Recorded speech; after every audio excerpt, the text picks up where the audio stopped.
Blessings upon you, O our Master, Abu Abdullah al-Hussein ibn Ali, for whom the angels do tawaf of your qubbah in Karbala. This is from Ziyarat al-Nahiya of our 12th Imam. Hafin bi turbatik. The angels are walking barefoot in your turbah. Hafin bi turbatik. الطائفين بعراضك. They are circulating your courtyard. الواردين زيارتك.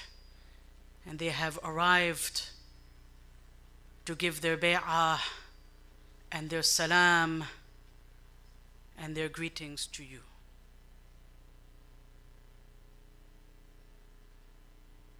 Last night I was thinking about something, and there was a Sayyid who mentioned something recently which really hit me, a prominent Sayyid Alim, and it is very true what he had said, which was, why is it that we are here?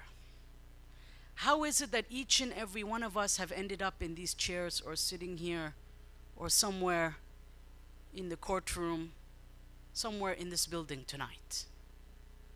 The answer to this lies in none other than the dua of Sayyidah Zahra al-Batula Zahra. For tonight, when we arrive, we are answering her call, that the ummah may have forgotten her son. The ummah may have ripped the head from the shoulders of her son. The ummah may have soaked his beard in blood. But today we are telling you, Ya Zahra, we are here for your son. We are here for the son for whom you will be carrying his qamis covered in blood on the day of judgment, and you will come on the ma'ashar on the day of judgment, and you will demand the adala and the justice of Allah subhanahu wa ta'ala. We are here responding to the da'wah in the invitation of Sayyidah Zahra. This is a ni'mah like no other ni'mah of Allah subhanahu wa ta'ala. It is not coincidence that we end up here. We have been graced to be among the guests of Sayyidah Zahra. We are her guests. We have come here and we have answered her da'wah and her call. If this is not the greatest of ni'mah, I don't know what is. قال الله تبارك وتعالى في محكم الكتاب المجيد بسم الله الرحمن الرحيم قال فبما أغويتني لأقعدن لهم صراطك المستقيم أما بعد السلام عليكم ورحمة الله وبركاته. Last night I spoke about the ziyarah of Imam al-Hussein and its importance, and I want to continue with about that tonight.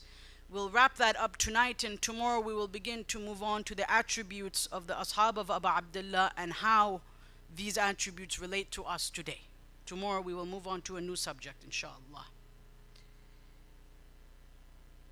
The ziyarah of Abu Abdullah has been marked with bloodshed, murder, genocide, imprisonment, decapitation, and all sorts of oppression.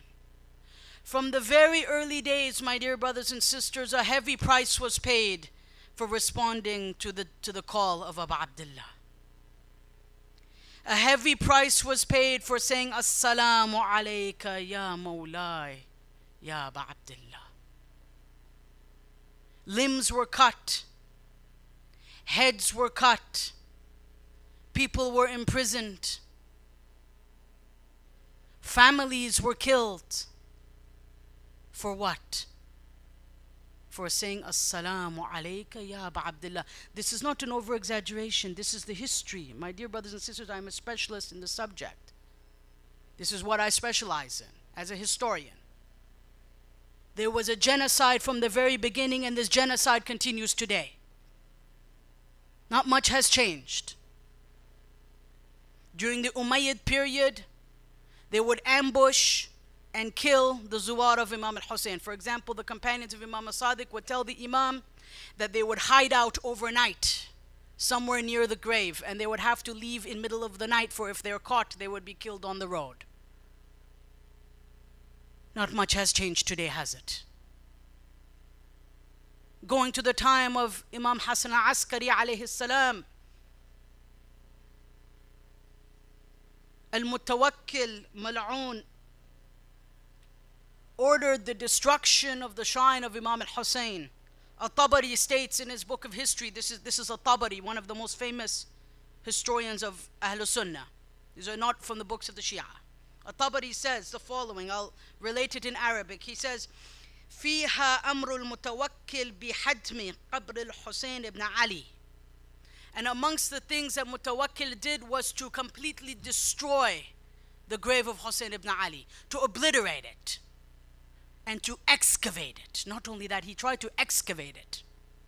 Can you imagine the kind of barbarity and sickness that they had? They tried to excavate the grave,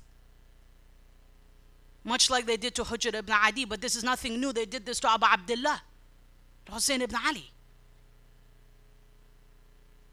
What happened to Hujr ibn Adi is nothing new to the Shia. This has been happening since the beginning. This has been happening since the time of the A'immah. And it is stated in the history, وَحَدَمَ مَا حَوْلَهُ مِنَ الْمَنَازِلِ, and he destroyed all the buildings around the grave of Imam al-Hussein. وَيُسْقِي مَوْضَعَ قَبْرَهُ, and he literally flushed out the area of the grave. What he did is he tried to actually flood it. This is how sick he was and demented he was. He tried to flood it out.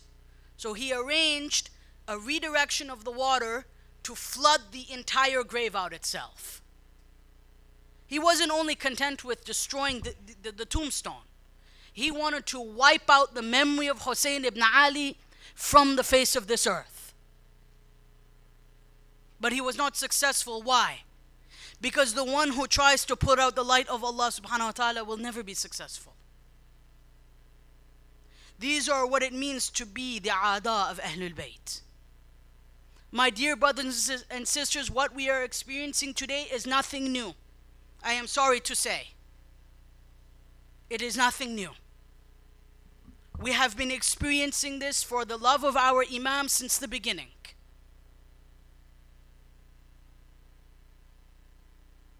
The zuwar that they would catch, this is in Tabari's history, these are not my words, these are in the books of the historians, of Ahlul Sunnah historians. They say that Mutawakkil appointed special secret police to locate and imprison the zuwar of Imam al-Hussein. They would take them to what is known as a mutbiq, which is a dungeon underground. In this dungeon, they would be tortured, they would be beheaded, they would be burnt alive, they would be crucified to a wall and nailed to a wall. They had special dungeons for the zuwar of Imam al-Hussein. Can you imagine? At the time of the 11th Imam. Yet the Shia did not stop saying Labbaik ya Hussein.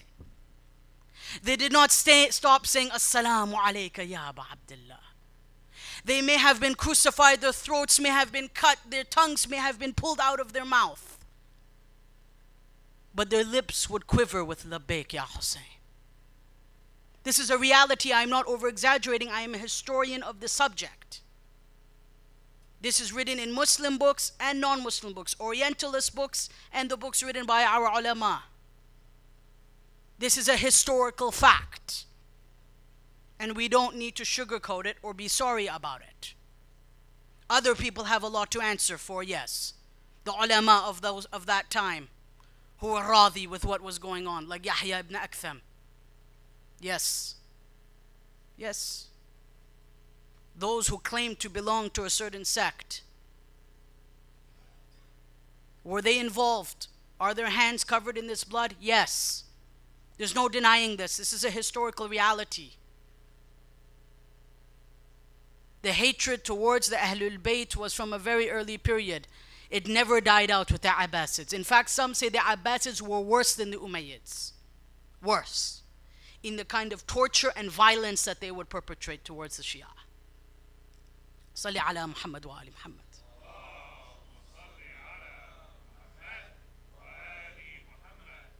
In fact, the Imam of Al-Azhar University, he says, امتاز المتوكل عن سائر أهل بيته, that Mutawakkil was known amongst his, in comparison to his family, بكراحة علي ibn Abi Talib رضي الله عنه وأهل بيته. These are the words of the Imam of Al-Azhar in his textbook known as the History of the Abbasid Empire. Not my words. Mutawakkil was known for his hatred towards Ali and Ala Ali. And were there ulama supporting him at the time? Yes, there were. And it's for that reason that, in fact, Sayyid Ali Milani, in his recent book, it's an excellent book for those who want to read it. It's called Man Qatalat al-Hussein, Who Killed Hussein, or who are the killers of Hussein. And in this book, he argues that, in fact, many great ulama considered Hussein ibn Ali to be a baghi. I don't need to name the names here. Ulama that today you'll find their books in many bookstores, Islamic bookstores. They considered him to be a rebel, or at least they considered the act of Yazid to be legitimate within the office of the Khilafah. And if I was to mention these scholars' names, perhaps some people might fall off their chair. There's a lot to be held accountable for. The hatred towards the Ahlul Bayt was not something that came up overnight.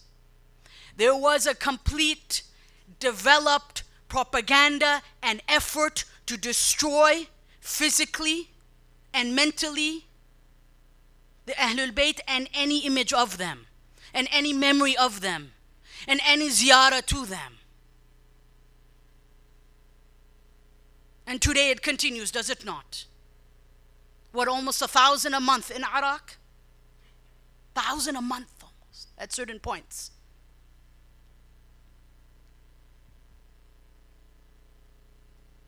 Salli ala Muhammad wa ali Muhammad.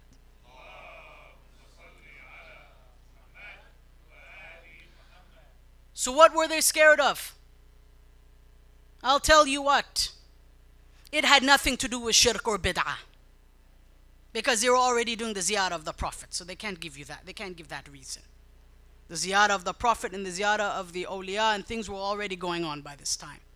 Nobody banned that. That was fine. The ziyarah of the Sahaba was already happening in Medina and in Damascus and other places. You know what their problem was? When the Shia say, Labayk ya Hussein, something happens to them. Something happens very deep in their hearts. And you know what that is? A thawra, a revolution. The grave of Hussein ibn Ali was a site of the hopes and the expectations and the revolution of the Shia. And they knew it. That somehow when the Shia enter the shrine of Hussein ibn Ali, somehow when they enter the area of his mashhad, they are changed. I'll give you an example. A friend of mine recently went for ziyarah, an older gentleman in his 60s. Spent his entire life, secular lifestyle. I mean, was Muslim by name, was not a fasiq, but was not really a mu'min, in the sense of he was not really following the laws of Islam and just sort of went how things went, you know. Come in Muharram, so on and so forth. His whole life, or rather for many years, every summer or at a certain time of the year, or rather during Christmas time, they would go to Florida for vacation. Every year. Yeah, people own timeshares, right, down in Florida. Nothing wrong in that. But every year he would go to Florida with his family.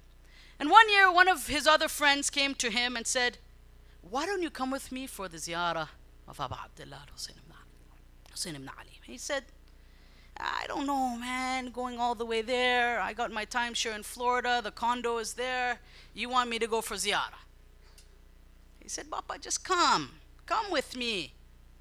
You won't regret it. So he was sold. Came home, he told his wife, Yalla, let's go.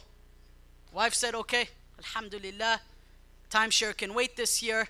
The 2 weeks vacation will be spent going to Karbala. He goes to Karbala. This is about a 65-year-old man. It was on the day of Arafah. The haram is packed. He finally gets in. He's telling me this. This is a man who's not experienced any much religiosity in his whole life. He's sitting in front of the dhari of the imam. He closes his eyes and then he tells me, all of a sudden his entire life flashed before his eyes.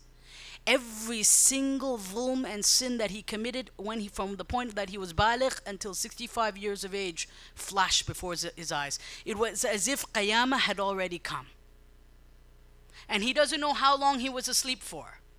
It may have been seconds, because Allah works in different ways. He opened his eyes in front of the dhari of Imam al-Hussein under his qubba on the day of Arafah. And from that point on, his entire life was changed. From that point on, whatever free time he had, he spent it in Karbala. Brothers and sisters, the ziyarah of Imam al-Hussein is not like anything else. Mutawakkil knew this. They knew this and they wanted to cut us at the knees.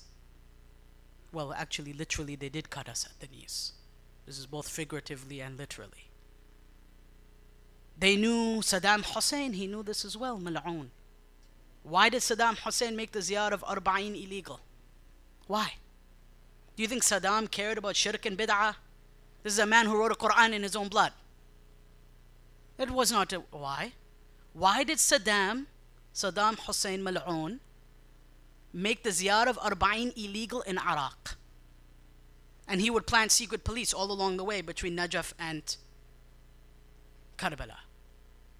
But despite this, recent secret documents that were recovered from Ba'athi headquarters in Baghdad that now one of the Shia brothers is studying them, it tells us that despite this, Saddam in his inner circle with his security apparatus had a meaning only about the ziyarat of Imam al-Hussein. And he says, and his security officials say, these are in the documents that we have from the Ba'athi office in Arabic. Saddam says in this meeting that I don't understand what is wrong with these Shia. We threaten them with imprisonment. We threaten them with death. Yet 450,000 arrive for the ziyarat of Arba'in. And the head of them is Marhum Ayatollah Sayyid Abul Qasim al-Khoyi.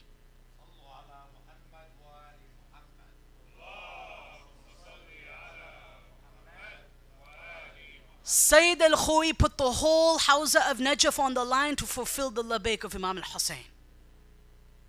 And Sayyid al-Khoyi would pay the price. In fact, it is stated that him and his sons would take part in the feeding of the Zuwar between Najaf and Karbala every year. And he was old. He was an old man by then. Marhum Sayyid al-Khoyi was called to Baghdad many times. You think it was easy for him to take all this thaqal on his shoulders? But he refused to stop saying, Labbaik ya Hussein.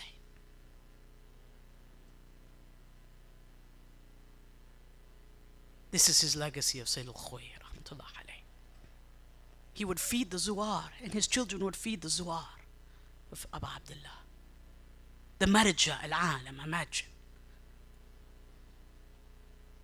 Despite the threat of imprisonment, despite the fact that these Ba'athis were burning the makhtutat of the ulama and using it as campfire in Najaf. Imagine, this is what they used to do. I was just in Najaf, I just came back. They were the sahib of the maktaba was telling me about how they used to make campfires from the makhtutat, from the sacred manuscripts. They used to make campfires and roast food on it. صلي على محمد وآل محمد.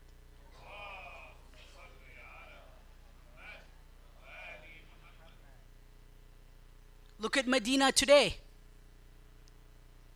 The graves, the dhari of the companions sit very shining. Huh?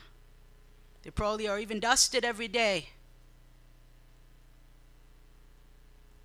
But the qubur of the Aimma sit in ruin. You can't even visit them. You're beaten and imprisoned and jailed. Just to say the salam, you can't enter the actual maqbara, like beyond the fence. But yet, the dhari of the Sahaba, with all due respect to them, fine, is shining, isn't it? Huh? This is something interesting to think about. Probably someone even comes and dusts it, right? In the holy city of Medina. Makes sure that the metal is shining, the sanduq and the box is shining there, huh? On either side of the Prophet. But the Ahlul Bayt rest in ruin in Baqi. With dirt. You can barely even point out whose grave is what. This is not a coincidence. This is the adawat and the hatred for the Ahlul Bayt. Not everyone. That few small group of people who put their poisonous hand over the ummah and suffocate this ummah. Salli ala Muhammad wa ali Muhammad.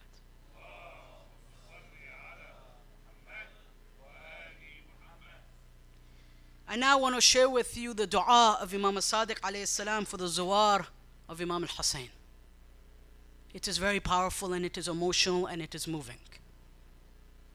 I may not finish it tonight, so I'll continue the first 10 minutes tomorrow night with it as well, inshallah. Muawiyah ibn Wahab walks into the room, into the ghurfa of Imam al-Sadiq alayhi salam. He sees the Imam praying. The Imam finishes his salat and he goes into sajda. وَيُنَاجِي رَبِّهِ. And he begins to speak to his Lord. And what does he say? He says, يَا مَنْ خَسَّنَا بِالْكَرَامَةِ وَخَسَّنَا بِالْوَسِيَّةِ.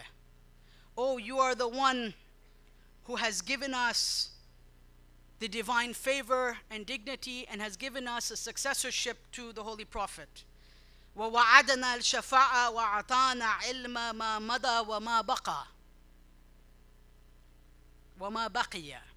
And you, O Allah, have made us intercessors for the ummah, and you have given us the knowledge of the past and the present and what is to come.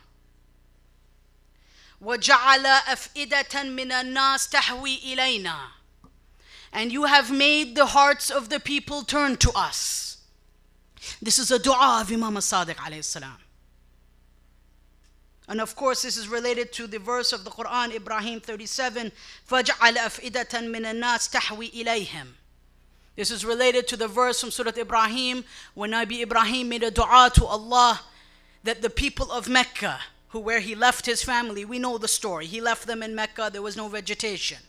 And Nabi Ibrahim prayed to Allah subhanahu wa ta'ala, begging Allah for the people's hearts to show some sensitivity and love and care and respect for his ahl, which he had left in Mecca.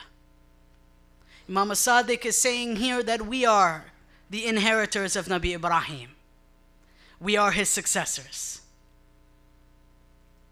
There is no difference between him and us. The Imam uses terms from the Quran in order to show that we are included in this ayah.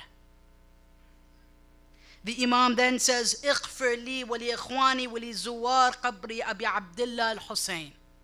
Subhanallah, the Imam says, so forgive me and forgive my brothers and forgive the zuwar, the visitors of Abi Abdullah. The Imam now begins the most emotional part of the dua. This is in Al-Kafi with a complete isnad. The Imam says, الَّذِينَ أَنفَقُوا أَمْوَالَهُمْ وَأَشْخَصُوا أَبْدَانَهُمْ. Those who spend their wealth and push their bodies to the limits. رَغَبَةً فِي بِرِّنَا. Only so that they can seek to please us. They spend their wealth and they push their bodies to the limits to arrive at the ziyarah, to arrive at the mashhad. They do it why? رَغَبَةً فِي بِرِّنَا. To seek our love and respect. وَرَجَاءً لِمَا عِنْدَكْ فِي سِلَّتِنَا, and hoping for whatever mercy and thawab you can give them for the sake of them attaching themselves to us, creating a silla and a connection with us. They are hoping Allah will bestow whatever mercy they can get for the sake of Muhammad wa Ali Muhammad.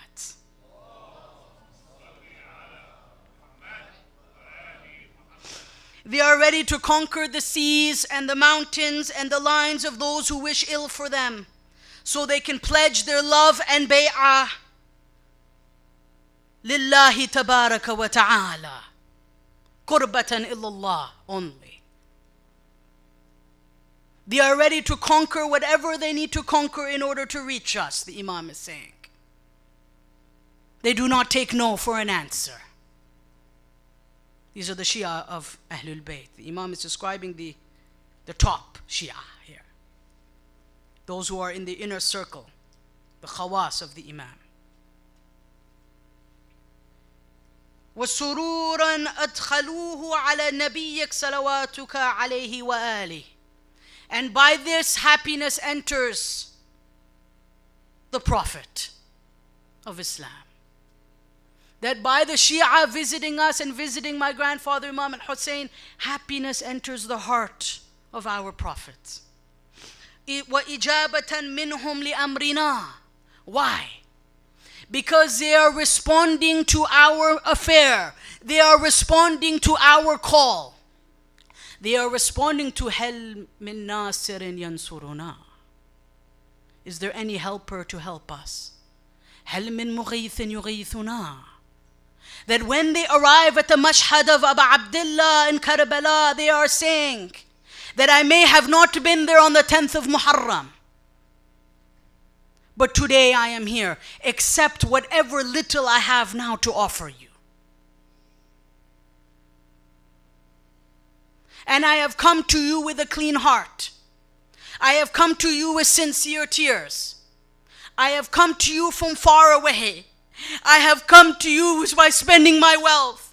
I have come to you with danger to my life. But I am here, Ya Abu Abdullah. We will never understand the value of the ziyarah of Imam al-Hussein. Never, abadan, never. Only Allah subhanahu wa ta'ala and the ma'asumin know. This is just a few hints that the Imam is giving us.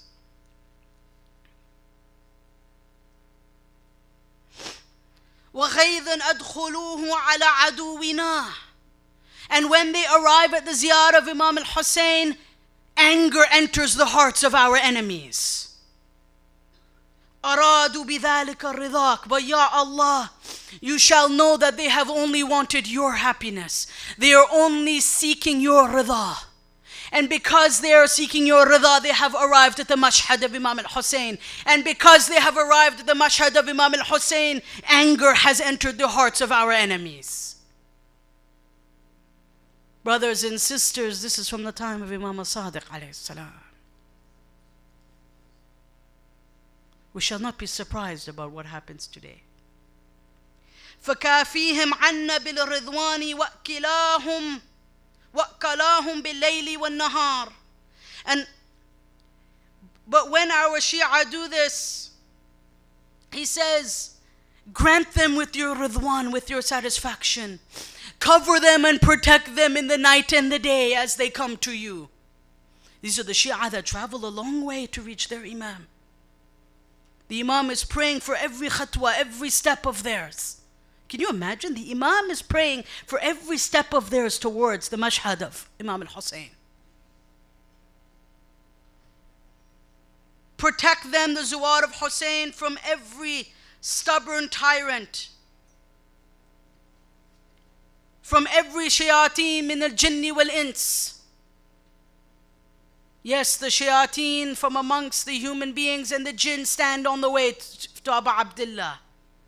The Imam is praying for the protection of his Shia from these shayateen who stand on the sirat to Karbala, on the tariq to Karbala. And they are standing today, aren't they? I still remember leaving Samarra in May. The guard comes up to me as we left Samarra going for Karbala. It was about 3 o'clock. It's too late because they close the haram at about 3. Because after that your bus is blown up. There are RPGs flying from the road towards the buses.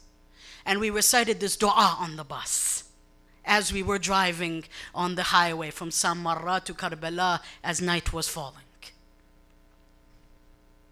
It was a very powerful moment. For that moment we experienced that sense of fear that the Shia have been experiencing since the 61st year of Hijrah. The road is dangerous, and the shayateen of jinn and ins are sitting on the road. The Imam is saying this here.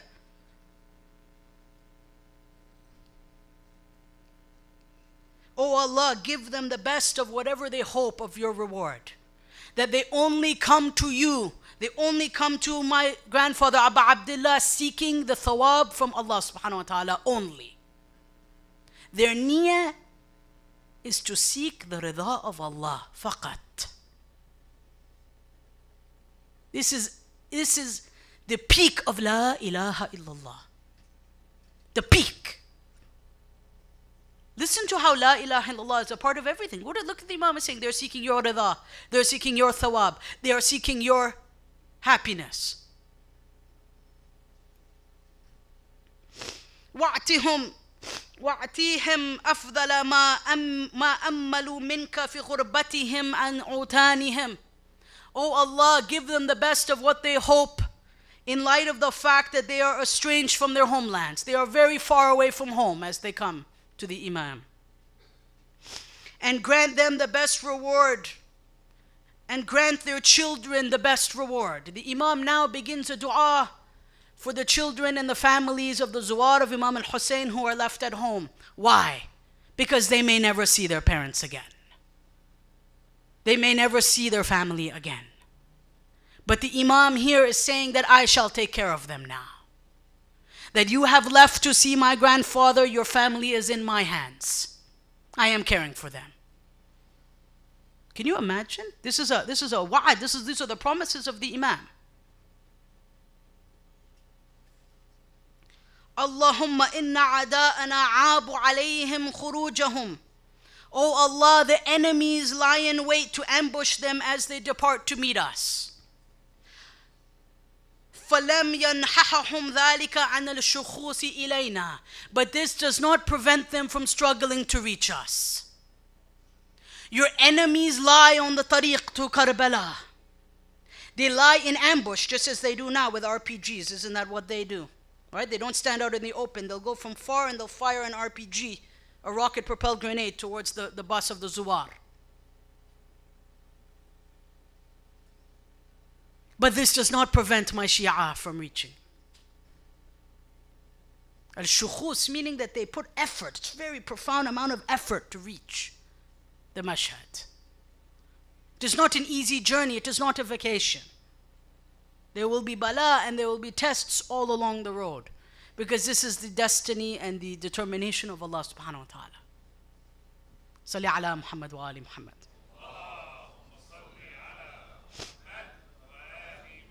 After all, Allah subhanahu wa ta'ala has said in the Quran regarding Iblis, فَقَالَ فَبِمَا أَغْوَيْتَنِي.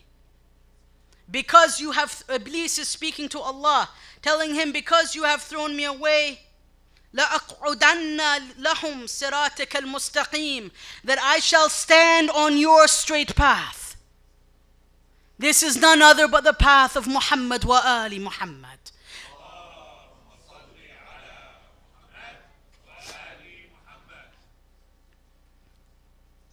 Shaitan has sworn to Allah that he will sit on his Sirat al-Mustaqim. This is none but the highway to Karbala. Shaitan and his armies and his junud will do everything in their ability to prevent us from reaching our Imam.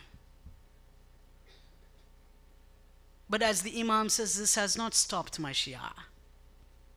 This has not stopped them. This will not stop their tears from pouring onto my grave.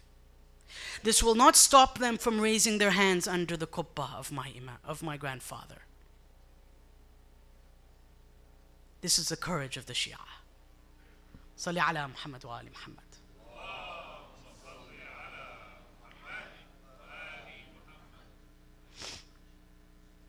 That even if we were to live 1,000,000 years, my dear brothers and sisters, we will never stop saying Labbaik Ya Hussein. We will come za'fan, we will crawl to the grave of our Imam, but we will not stop saying Labbaik Ya Hussein. Za'fan, we will crawl to the grave if we have to. That these shayateen should know that they are dealing with the Shia of Muhammad wa Ali Muhammad.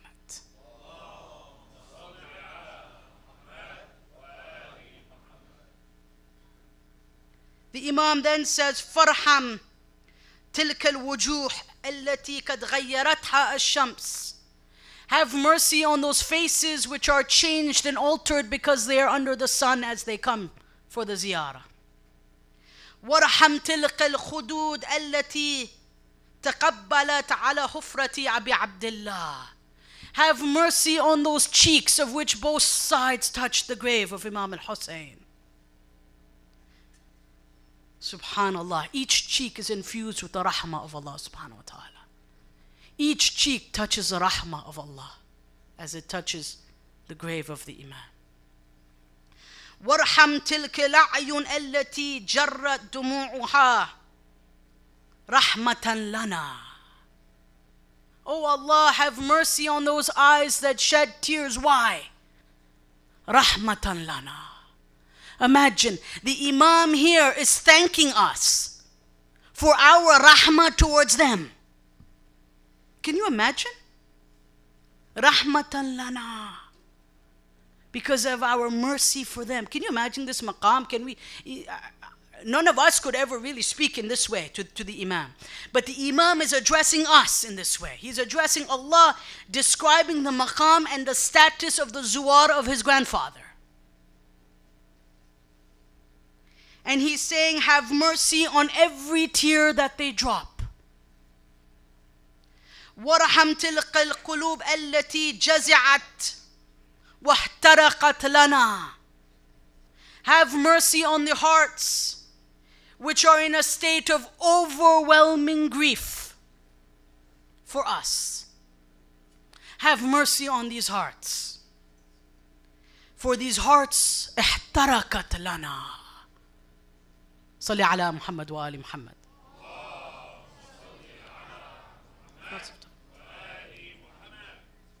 That these hearts are set on fire for the sake of Abu Abdullah. Can you imagine? احترقت لنا. What kind of hearts are these that arrive at the mashhad of Imam al-Hussein?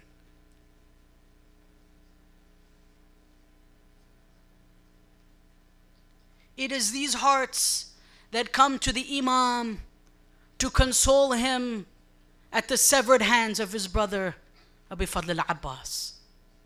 It is these hearts which are on fire to console the Imam over his butchered son Ali al-Radhi'. It is these burning hearts that are there to console him over the beheading of his nephew Qasim ibn Hassan. These hearts are on fire. They're burning with Labbaik Ya Hussein. This is no ordinary tears. This is no ordinary issue. And inshallah, tomorrow night, we will continue, we will finish this subject and move on to another subject, and we will discuss the meaning of jaza'. Because here the Imam says something interesting. He says, التي جزعت لنا. That those hearts that are in a state of jaza'. Jaza' literally means overwhelming grief. Now generally when you go to look in the fiqh, it says that jaza' is either makruh or haram.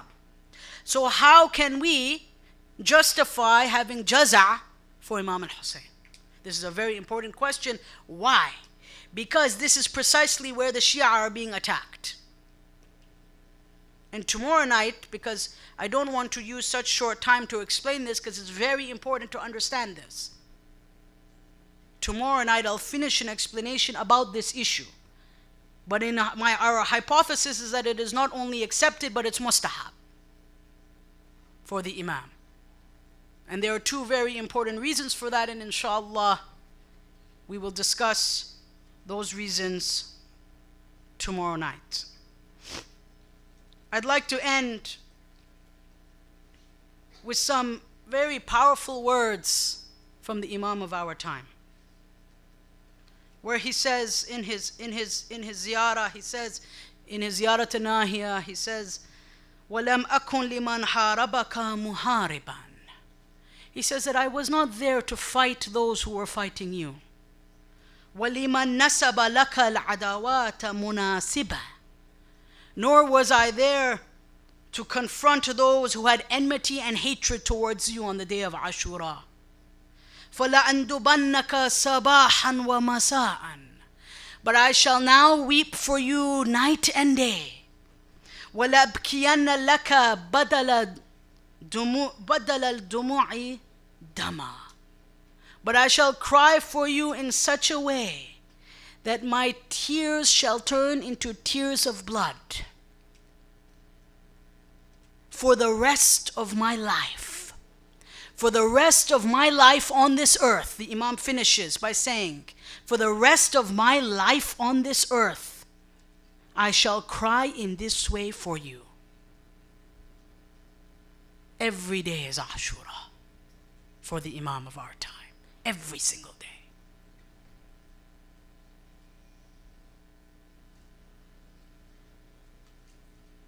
وصلى الله على سيدنا محمد وآله الطيبين الطاهرين ولعنة الله على أعدائهم أجمعين من الآن إلى يوم الدين. May Allah subhanahu wa ta'ala bless us all for answering the da'wah and the call of Sayyidah Zahra, for coming here, for shedding tears, and for renewing our bay'ah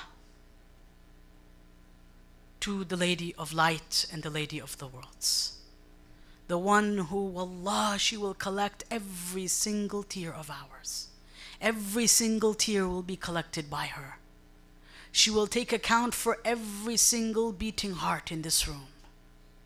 And on the Day of Judgment, as it is said again, she will come on the Day of Judgment with the bloody shirt of her son. And she will ask for the judgment of Allah subhanahu wa ta'ala. And that is the day when the dhari of the Imam will be lifted as a bride and marched towards the arsh of Allah subhanahu wa ta'ala. And that is the day, inshallah, where we will be mustabshirin. Inshallah. Ilahi al-Ameen, Ya Rabbil Alameen.